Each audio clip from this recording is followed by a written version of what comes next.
हम लोग परिवहन का क्लास 3 नंबर अटेंड करने वाले हैं।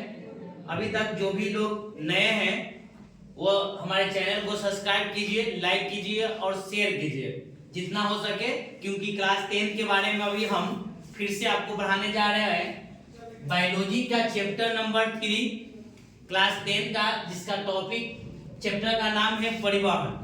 कल इसके पहले आप वीडियो अगर आप नहीं देखे हैं परिवहन के बारे में तो परिवहन वाला जाकर आप वीडियो पहले मेरे चैनल पर आपको देखिए और ज्यादा से ज्यादा आप लोग लाइक कीजिए, शेयर कीजिए और कमेंट कीजिए जितना हो सके, क्योंकि ज्यादा आपका मेहनत आप हम भी कर रहे हैं तो आप अपने लिए भी हमारे लिए भी आप मेहनत थोड़ा सा कीजिए, जितना हो सके आप शेयर कीजिए मेरे वीडियो को। चलिए अब आते हैं परिवहन टॉपिक। चैप्टर का नाम है परिवहन क्लास 10। इससे आपका क्वेश्चन 1 से 2 नंबर का आपका 100% में 100% एग्जाम में पूछता है। जो उसके पहले वाले क्लास 2 में हम लोग परिवहन के बारे में उसमें भी हम विस्तार से पढ़े थे और आज भी हम विस्तार से पढ़ा रहे हैं। आज हम पढ़ेंगे वाष्पोत्सर्जन का महत्व। इसके पहले हम लोग पढ़े थे वाष्पोत्सर्जन का ही महत्व, वाष्पोत्सर्जन के बारे में पढ़े थे और स्थानांतरण के बारे में पढ़े थे। आज हम लोग जानेंगे कि वाष्पोत्सर्जन का महत्व क्या है। जैसे में आप लोग जानते हैं कि जो पेड़ पौधा होता है तो जड़ द्वारा जो पानी ग्रहण करता है वो 100% का होता है। 100% में 10% ही वो उपयोग करता है और 90% वाष्पोत्सर्जन के द्वारा वायुमंडल में चला जाता है। तो वाष्पोत्सर्जन का जो महत्व क्या होता है बेटा, इसके बारे में आज चर्चा करेंगे हम। तो वाष्पोत्सर्जन का महत्व देखिए, तो ये बोल रहा है कि पौधों में तापक्रम संतुलन बनाए रहता है। जैसे में आप देखते हैं कि मौसम परिवर्तन होता है ना, तो मौसम परिवर्तन को ही हमेशा संतुलन बनाए रखता है। कौन?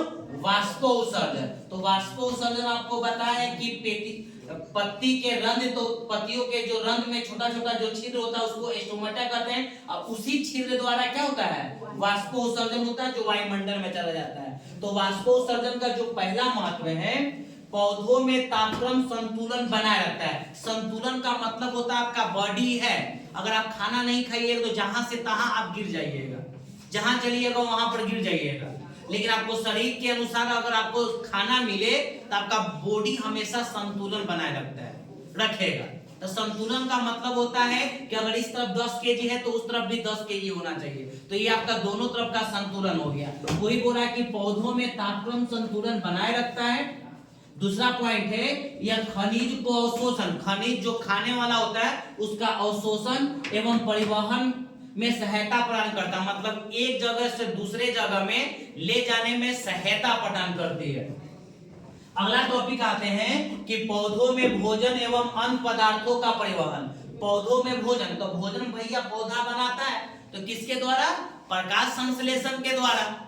तो प्रकाश संश्लेषण द्वारा जब पौधा भोजन बनाता है तो उसी के बारे में है कि पौधों में भोजन एवं अन्य पदार्थों का परिवहन।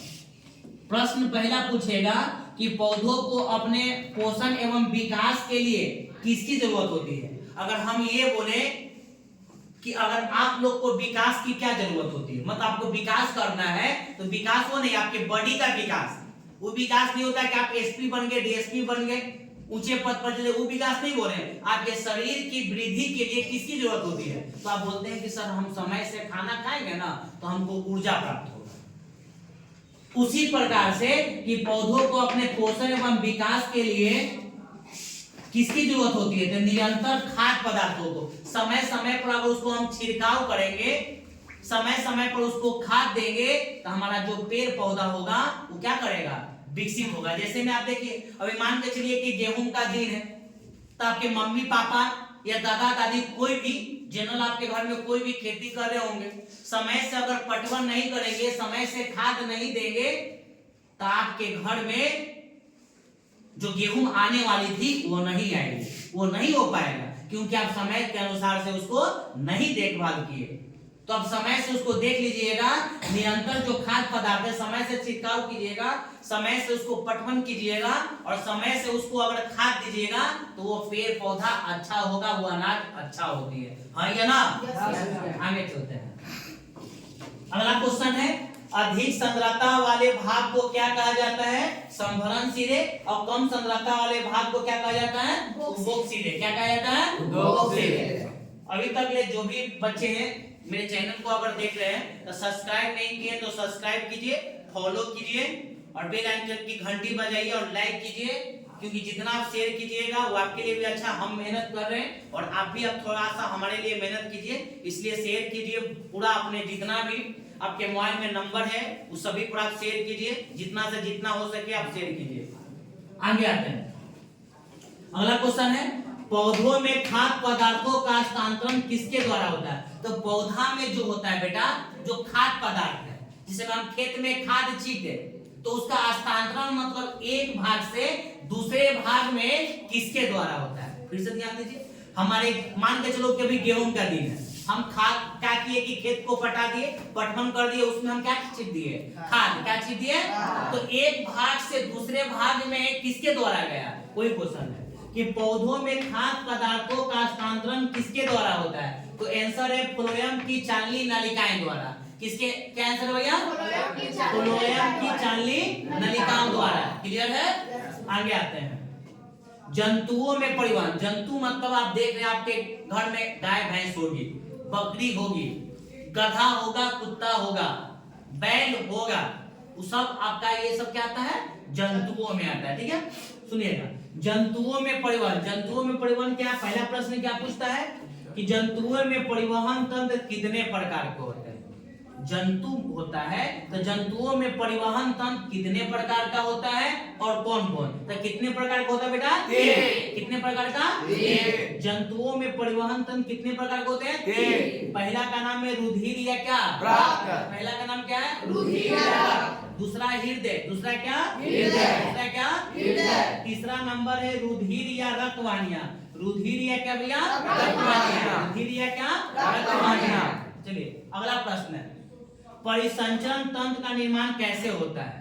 परिसंचरण तंत्र का निर्माण कैसे होता है? तो इनमें तीन गो चीज मिल जाएगा ना आपस में, तो परिवहन तंत्र, परिसंचरण तंत्र का निर्माण हो जाएगा। तो कौन कौन मिलेगा भैया? देखिए, एक वो मिलेगा आपका रुधिर, दूसरा अगर हृदय, और तीसरा अगर आपका रक्त वाहिनियां मिल जाएगा। ये तीनों आपस में जब मिल जाएगा तो परिसंचरण तंत्र का निर्माण हो जाएगा। जिसे में अगर बोला जाए कि खेत में पटवन कैसे होगा, तो आप मोटर ले जाइएगा, लाइन को आप फंसाइएगा, फिर उसके बाद पाइप बिछाइएगा, उसके बाद मोटर को चालू कीजिएगा तो पटवन क्या हो जाएगा? चालू हो जाएगा आपका खेत में। उसी प्रकार से परिसंचरण तंत्र का निर्माण कैसे होता है? रुधिर मिलना चाहिए, फिर हृदय मिलना चाहिए, या रक्त वाहिनियां आपस में, ये तीनों चीज आपस में जब मिल जाएगा तो किसका निर्माण कर देगा? परिसंचरण तंत्र का। क्लियर है? अगला आते हैं, लसिका तंत्र नामक परिवहन किसमें पाया जाता है? ये क्वेश्चन 100% पूछता है। लसिका तंत्र नामक परिवहन किसमें पाया जाता है? एक नंबर का ऑब्जेक्टिव में 10th में, लसिका तंत्र नामक परिवहन किसमें पाया जाता है? तो उस श्रेणी के जंतुओं में। उस श्रेणी के क्या? जंतुओं में। उस श्रेणी के क्या? जंतुओं में। क्लियर है? और किन्हीं को दिक्कत है? अगर अभी तक मेरी वीडियो को अगर आप शेयर नहीं किए तो शेयर कीजिए, लाइक कीजिए, सब्सक्राइब कीजिए और फॉलो कीजिए। जितना आप कीजिएगा उतने हमारे लिए आप अच्छा है, क्योंकि हम लोग मेहनत कर रहे हैं भैया। आप लोग भी बस आप सब्सक्राइब कीजिए, दूसरे जगह भेजिए, ज्यादा अच्छा रहेगा, हम लोग को भी मनोबल बढ़ेगा। धन्यवाद।